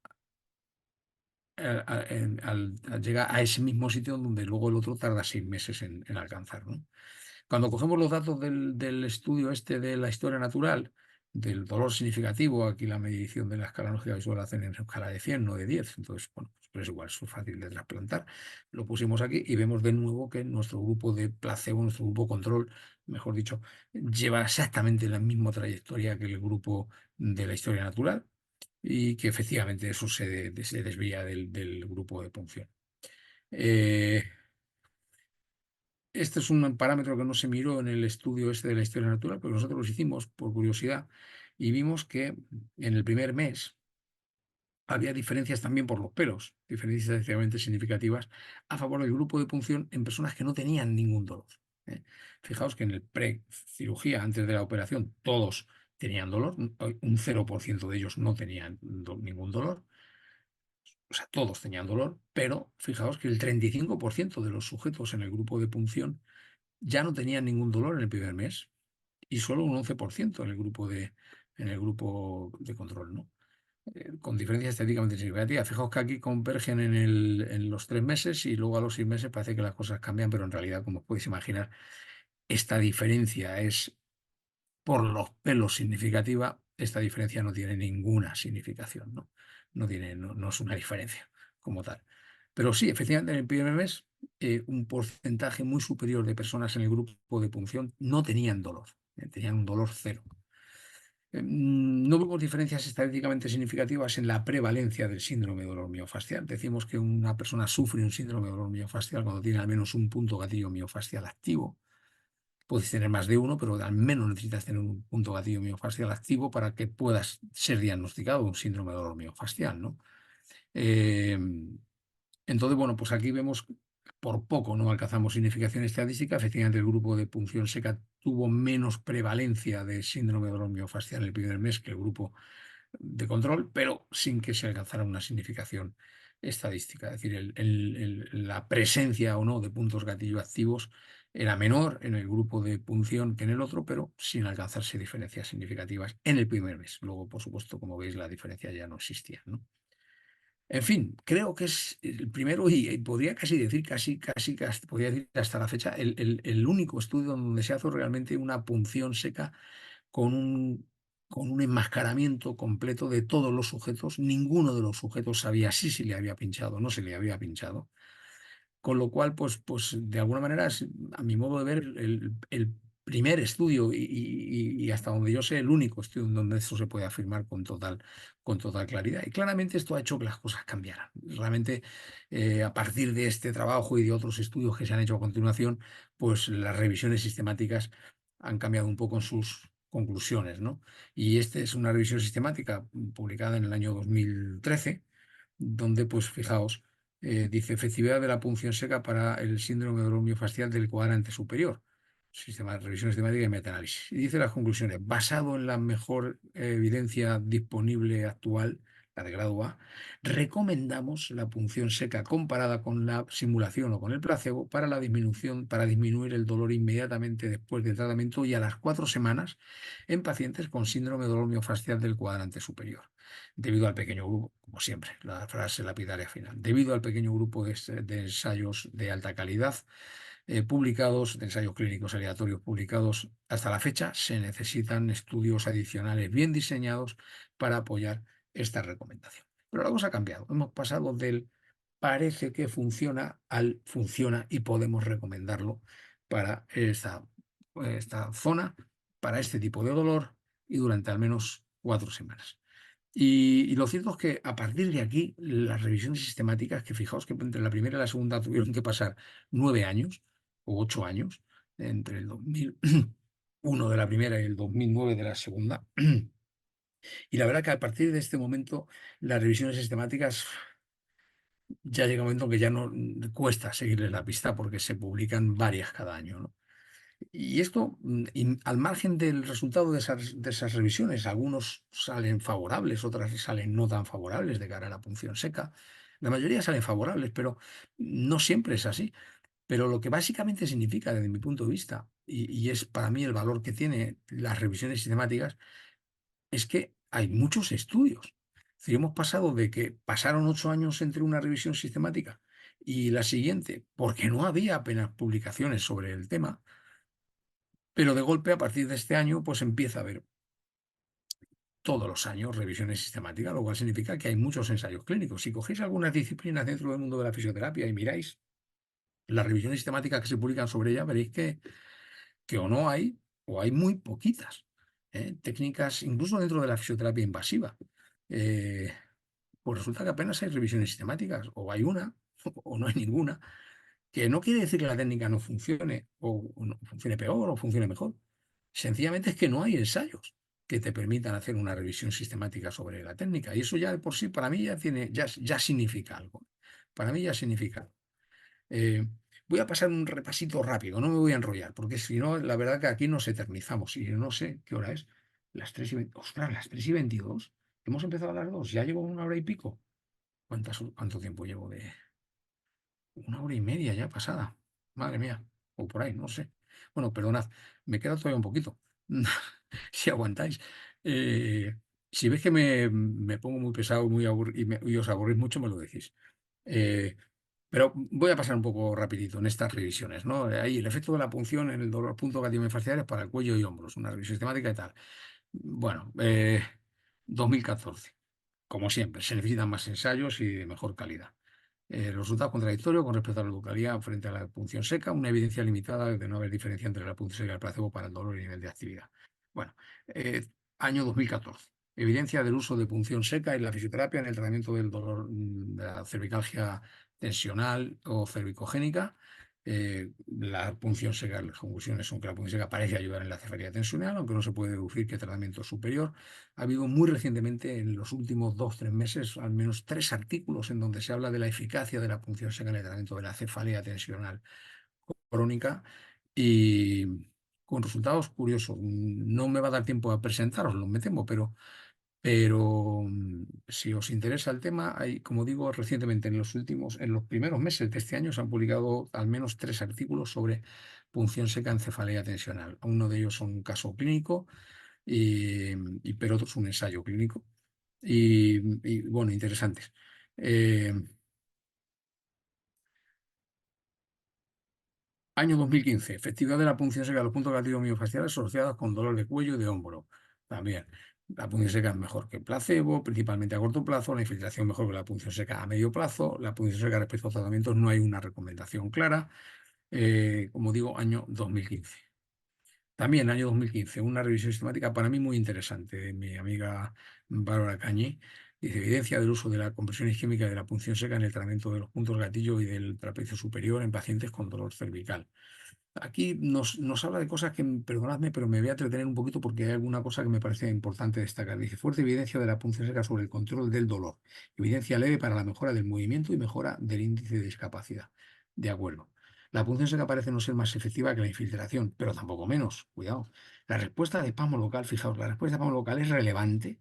Y esto, como os digo, esto es algo que está últimamente en tela de juicio, puesto en cuestionamiento, la de la importancia de la respuesta de PAMO local. Eh, Aquí nos dice, la respuesta local es relevante para obtener mejores resultados. Dice, es importante pinchar en el punto gatillo. Esto puede parecer una tontería, pero es que realmente hay quien dice que los efectos de la punción seca no dependen de pinchar el punto gatillo, sino que son efectos de puesta en marcha de mecanismos inhibitorios descendentes del dolor, absolutamente inespecíficos y que simplemente clavando la aguja en cualquier sitio podría tener efectividad. Bueno, pues aquí nos dice, es importante pinchar el punto gatillo. Eh, Sobre todo en base a algún estudio donde efectivamente se demuestra que pinchar el punto gatillo es más efectivo que clavar la aguja, por ejemplo, a 1,5 cm de distancia, como se demostró en un ensayo clínico. Así que sí, parece que no basta con clavar la aguja, hay que clavarla en el sitio correcto si verdaderamente quieres tener buenos resultados. Esta es una revisión curiosa porque, claro, si os dais cuenta, todas las revisiones hechas hasta el momento están realizadas en el cuadrante superior, cuello, cabeza, hombro, tal. Había muchos otros artículos en otras zonas, pero no tantos como puede hacer una revisión sistemática de dolor de la rodilla, de dolor en el pie, de dolor en la cadera. Entonces aquí este señor coge muchos de esos artículos ahí deslavazados en diferentes zonas y hace una revisión sistemática para múltiples regiones corporales, ¿no? Y entonces llega a estas conclusiones. En general, la punción seca sugiere ser el tratamiento de elección comparado con el tratamiento estándar, comparado con la acupuntura, aunque aquí hay resultados algunos contradictorios, comparado con el tratamiento manual, comparado con la infiltración de lidocaína. Obviamente se necesita más investigación para determinar el rol de la respuesta de espasmo local. ya digo, esa controversia, y se ha demostrado que es útil para el control del dolor y la discapacidad, pero no tanto para el movimiento, no tanto para el movimiento. Año 2015. Por fin una revisión sistemática en el año 2016 sobre el cuadrante inferior. Ya parece que hay suficientes artículos para poder hacer esta revisión. Y de hecho, en esta revisión está incluido nuestro trabajo de las prótesis de rodilla, ¿no? Y efectivamente, la punción seca, la conclusión es la punción seca es útil para el control de dolor a corto plazo en problemas de cuadrante inferior, cadera, dolor lumbar, rodilla y dolor plantar. Eh, 2018. ¿Es la punción seca efectiva para el dolor lumbar? Revisión sistemática. Bueno, la punción seca es superior a la acupuntura y a la punción simulada para el dolor y la discapacidad a corto plazo. No está claro si la punción seca es superior al tratamiento. Sobre el dolor lumbar también se han publicado este año, sin irnos nada más que al mes de marzo, febrero, marzo, se han publicado varios artículos, bueno, no, incluso más recientes, marzo, abril, se han publicado también varios artículos sobre punción seca en dolor lumbar crónico y también algún caso clínico, pero también algún ensayo clínico sobre su eficacia y también alguna revisión que no está incluida en esta presentación, porque ya digo, son cosas del otro día. Eh, 2018, evidencia de la punción seca en el tratamiento de los puntos del dolor asociado, de los puntos gatillo miofasciales asociados con dolor lumbar. Por fin, también otra revisión que se sale del cuello y de la cabeza. Modera evidencia de la punción seca, especialmente cuando se asocia con otras terapias, que disminuye la intensidad del dolor lumbar y no está clara su utilidad en la discapacidad. Sí, se sigue planteando dudas sobre su eficacia en la discapacidad y en la, y en la, y en la movilidad. Curioso, un artículo muy reciente de este mes pasado, donde se demuestra que la punción seca del piriforme ya se había demostrado en un estudio previo de los mismos autores que era efectiva para el tratamiento del síndrome de dolor miofascial del piramidal, del piriforme, pero además se demuestra ahora en un análisis secundario de los resultados que también mejora la marcha. Analizan las características de la marcha y la punción seca del piriforme en pacientes con un síndrome del piriforme mejora la marcha. Es decir, que sí que hay algunos aspectos de la disfunción que crean los puntos gatillo que efectivamente se mejora con la punción seca y de eso vamos conociendo cada vez más detalles, ¿no? Efectos de año 2018, efecto de la punción seca, de la terapia de punción seca de punto gatillo en el hombro, en la zona del hombro, en pacientes con dolor y disfunción de la extremidad superior. También, aquí nos hablan de una baja evidencia de la punción seca del hombro en el dolor y la disfunción miembro superior en este artículo. Como digo, en algunas revisiones no parece que la punción seca demuestre ser muy efectiva, aunque en la mayoría sí. ¿Es la punción seca efectiva para el tratamiento del dolor plantar o de la fascitis plantar? Esta es una revisión del año 2021 con una evidencia moderada en el corto plazo y baja en el largo plazo de la eficacia de la punción seca de los puntos relativos para el tratamiento de dolor plantar de origen musculoesquelético. Se ha publicado hace 2 meses un artículo, no sé si lo tengo aquí en la presentación, me parece que sí, donde ahora lo veremos, donde se demuestra que es superior a las ondas de choque. Se compara con las ondas de choque para el tratamiento de la fascitis plantar. Año 2021. La punción seca en el tratamiento de la cefalea cervicogénica y en las cefaleas migrañosas, la migraña. La punción seca produce efectos similares a otras intervenciones para el alivio de la cefalea a corto plazo. Parece ser superior a otras terapias en mejorar la discapacidad relacionada con la cefalea. Discapacidad, mejorar. Ya no solamente el dolor, sino también la discapacidad. Interesante. 2022. Eh, Muy interesante. Esto es un aspecto muy interesante que se nos abre un campo donde en los últimos años, en los últimos 4 años más o menos, donde estamos viendo una gran eficacia de la punción seca en tendón, en tendinopatías y en entesopatías. ¿eh? Todo un mundo. Veremos algún ejemplo de esto, ¿no? Pero aquí tenemos una revisión sistemática donde se compara la punción seca frente a la infiltración de plasma rico en plaquetas para el tratamiento de tendinopatías. Y bueno, pues en pacientes con tendinopatías se observa una tendencia a la reducción del dolor y a la mejora funcional tras la inyección de PRP, pero en la mayoría de los ensayos el tamaño del efecto era similar al observado en los grupos control, en los que se hacía punción seca o inyección de otras sustancias, ¿no? Mm, Hay actualmente ya 4 revisiones sistemáticas sobre el uso de la punción seca en el tendón con muy buenos resultados y hay un buen número de ensayos clínicos ya sobre punción seca en tendón, en tendinopatías, también con excelentes resultados que se unen a la eficacia clínica que vemos, llevamos años viendo en la punción de los tendones, ¿no? La reconstrucción del ligamento cruzado anterior. ¿Qué fisioterapia adicional mejora la rehabilitación en la fase precoz? Una revisión sistemática. Bueno, pues la mayoría de las intervenciones adicionales, incluida la punción seca, de que mejoran el dolor, el edema, la movilidad, la fuerza y la función en la fase precoz de la rehabilitación postquirúrgica del ligamento cruzado anterior. Revisión del 2022. Como veis, cubriendo muchos diferentes aspectos, ¿no? Efectividad clínica de la punción seca a pacientes con dolor musculoesquelético. Una revisión paraguas, ¿no? Es también nuestra amiga compañera Bárbara Cañi de Bélgica. En general, la punción seca superior a la punción simulada o al control sin intervención es igual de efectiva que otras intervenciones para la reducción del dolor a corto plazo, independientemente de la región corporal. Los datos a medio y a largo plazo son limitados. Se observa un efecto terapéutico adicional cuando se combina la punción seca con otras intervenciones fisioterapéuticas en comparación con esas intervenciones aisladas. Muy interesante este dato. O sea, ya no solamente porque en clínica tú puedes utilizar la punción seca sola o no, o la puedes utilizar en combinación con otras terapias. Y para mí eso es lo principal y eso es la gran ventaja.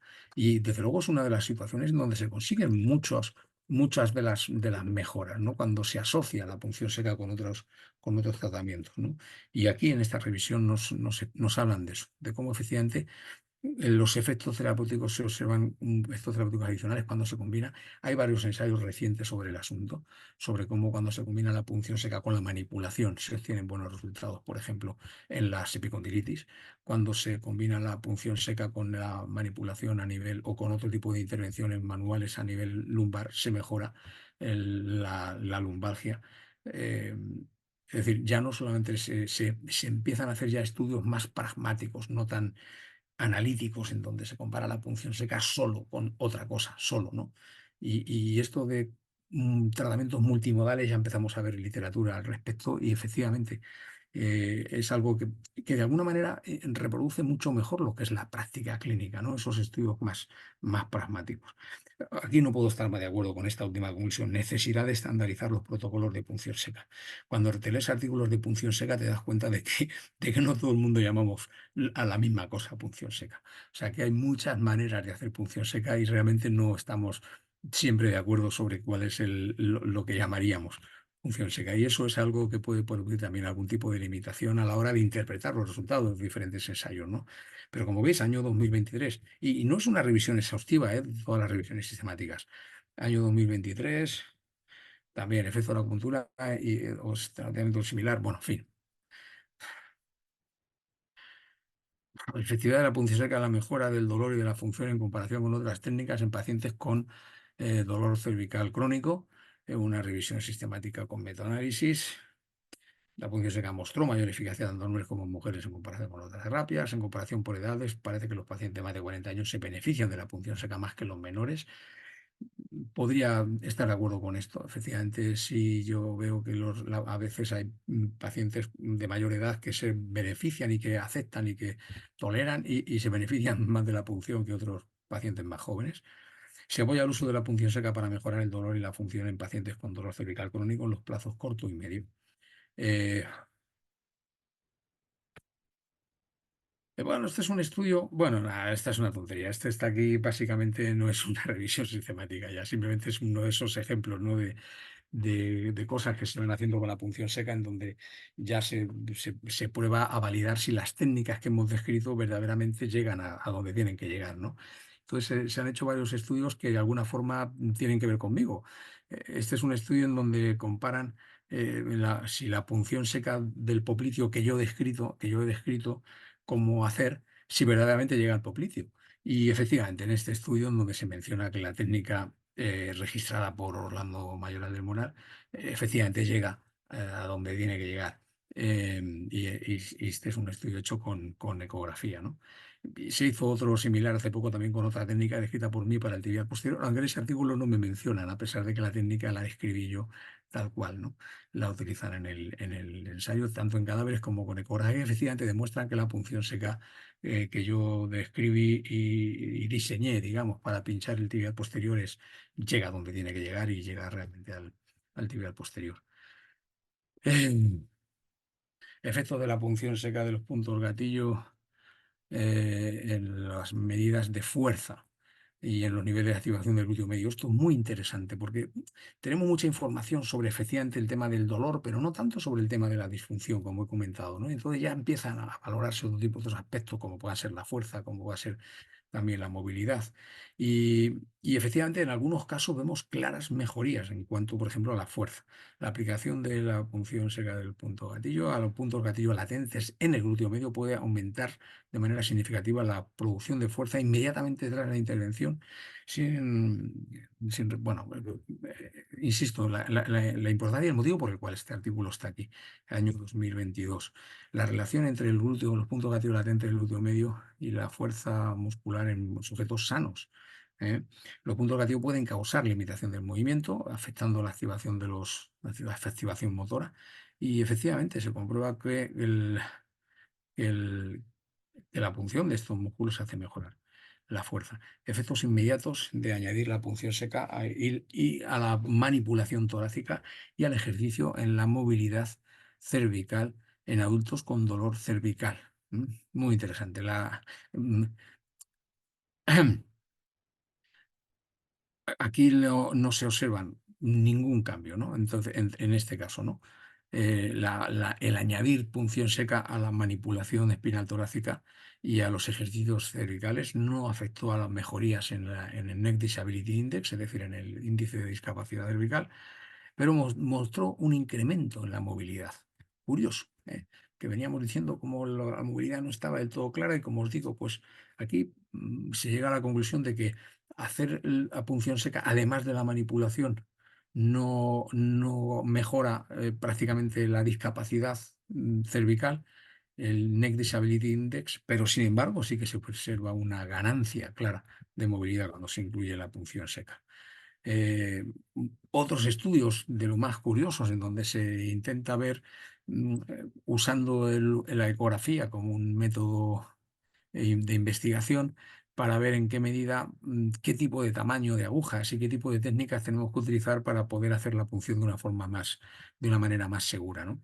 Y entonces aquí, por ejemplo, miden la circunferencia abdominal, la distancia del hombro al tríceps y las determinadas medidas antropométricas para predecir la distancia que hay entre la piel y el riñón y así evitar la punción del riñón cuando se pincha el ilio costal lumbar, por ejemplo, ¿no? Hay estudios parecidos para decidir qué tamaño de aguja se puede utilizar, por ejemplo, para pinchar el pronador redondo y minimizar el riesgo de pinchar el nervio, etcétera. La punción seca en el tratamiento del dolor, síndrome de dolor miofascial agudo.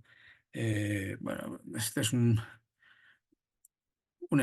también un estudio de corte, es una serie de casos, ¿no? También del año 2022, en donde se comprueba que efectivamente la punción seca es una buena opción para los médicos generalistas, ¿no? También. Recientemente se ha publicado un artículo en donde se comprueba que efectivamente la punción seca es una de las técnicas más empleadas en atención primaria, por médicos de atención primaria, demostrándose que la punción seca puede ser una competencia transversal, bastante transversal en diferentes especialidades, eh, y que obviamente si la técnica funciona, pues en realidad cuanta más gente la pueda utilizar, pues más se beneficiará la sociedad, ¿no? de ella. Este es un estudio hecho en Israel, que comento, donde efectivamente se les está haciendo formación a médicos de atención primaria para tratar cosas sencillas de dolor miofascial en la consulta de atención primaria, con unos resultados bastante interesantes. Mejoría del dolor de cadera después de la artroplastia total de cadera. Atención, muy interesante, porque cuando tenemos artrosis de cadera, solemos tener puntos gatillo. El tratamiento de los puntos gatillo puede ser muy eficaz para disminuir el dolor causado por la artrosis, hasta el punto de que hay algún estudio en donde se demuestra que la punción seca y el tratamiento de los puntos gatillo puede evitar o posponer la cirugía. Yo la verdad que tengo bastante experiencia en este campo, de posponer las prótesis de cadera, pero cuidado, que cuando la prótesis de cadera al final hay que ponerla, resulta que el tratamiento de la punción seca, del dolor post artroplastia de cadera también puede mejorar y puede ser un buen añadido a la terapia, a la fisioterapia convencional. Muy, muy, muy interesante. Ya digo, no solamente como manera de manejar el dolor de la artrosis, sino de manejar el dolor después de la cirugía de una prótesis, ¿no?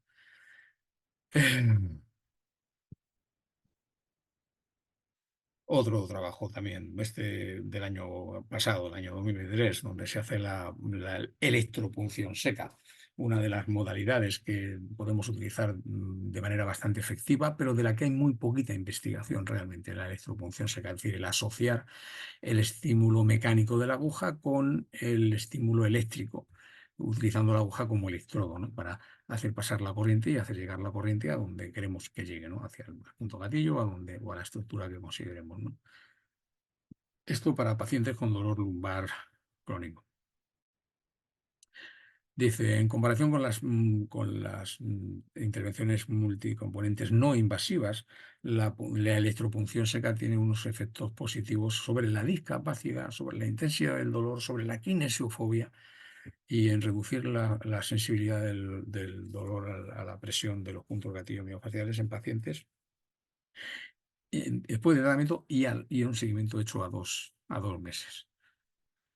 El efecto de la punción seca, la espasticidad. Esto ya hay numerosos artículos en donde se nos habla del uso de la punción seca para el tratamiento de la espasticidad en pacientes con stroke, con ictus o incluso en lesionados medulares. Hay un gran campo de conocimiento sobre este asunto y sobre el uso de la punción seca, ya no para tratar estrictamente dolor miofascial, sino para tratar espasticidad, para disminuir la espasticidad. Eh, un añadido muy interesante de James Dunning, la punción perióstica. Ya no estamos hablando aquí de la punción de puntos gatillo miofasciales, aunque en este estudio se añade a la punción de los puntos gatillo, que se incluye en el trabajo, también la punción del propio hueso, la punción del periósteo, ¿vale? Con resultados muy curiosos para tratar, por ejemplo, la artrosis carpometacarpiana, ¿no? Muy, muy curioso. También hay estudios en donde esto se hace con electropunción, la punción perióstica. Como os decía, todo un campo nuevo que se ha abierto en los últimos años para el tratamiento de las tendinopatías. Aquí el tratamiento de la epicondilosis lateral crónica, donde se compara la eficacia de la punción frente a la cirugía abierta, frente a la cirugía abierta. Y resulta que la punción seca es tan eficaz como la cirugía abierta. Lo cual los autores del trabajo, que hay dos ensayos sobre esto. Los autores del trabajo, evidentemente, dicen, a ver, si con un procedimiento que es barato, que es seguro, resulta que es eficaz, tan eficaz como una intervención que implica un procedimiento tan complicado como puede ser una cirugía abierta, con un tiempo de recuperación que es significativamente superior, con un número de complicaciones también muy superior. Pues hombre, lógico que la punción seca o que reserve la cirugía para aquellos casos en donde la punción seca no haya funcionado, ¿no? Y aquí de esto tenemos ya una gran cantidad de ensayos en muy diferentes localizaciones. En la epicondilitis es una de las localizaciones más comunes. Aquí vemos una técnica de microperforaciones múltiples en el tendón y en el periósteo también, en el hueso, en el tratamiento de una epicondilitis. En el tratamiento de una epicondilitis.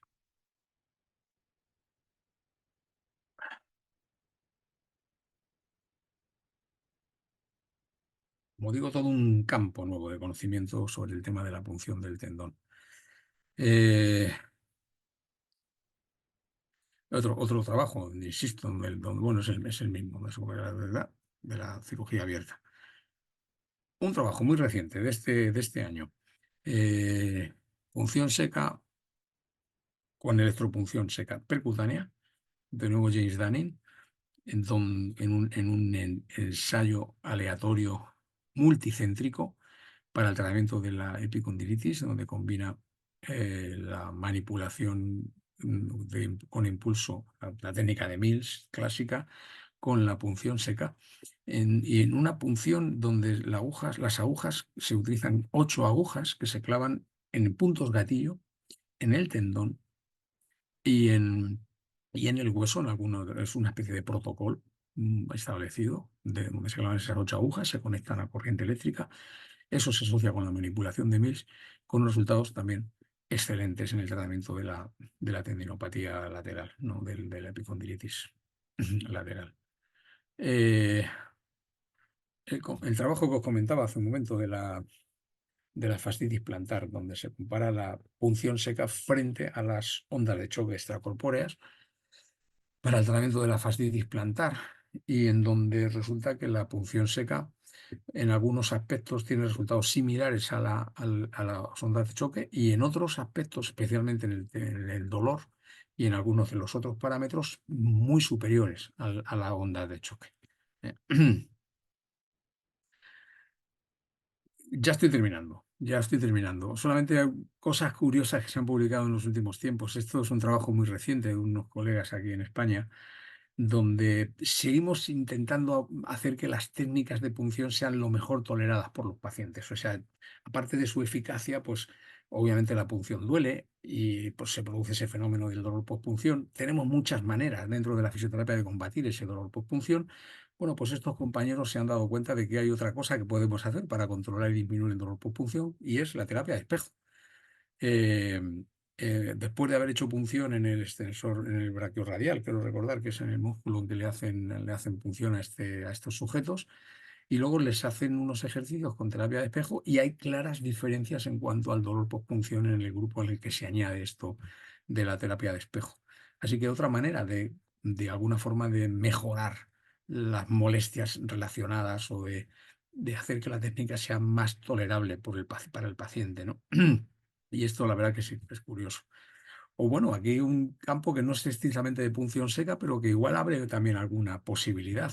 Normalmente y tradicionalmente, por ejemplo, los niños son personas donde la punción seca no está contraindicada por motivos biológicos, pero sí está contraindicada porque en los niños suele darse la principal contraindicación absoluta de la punción seca, que es el rechazo del paciente al tratamiento. Cuando el paciente dice no, es no.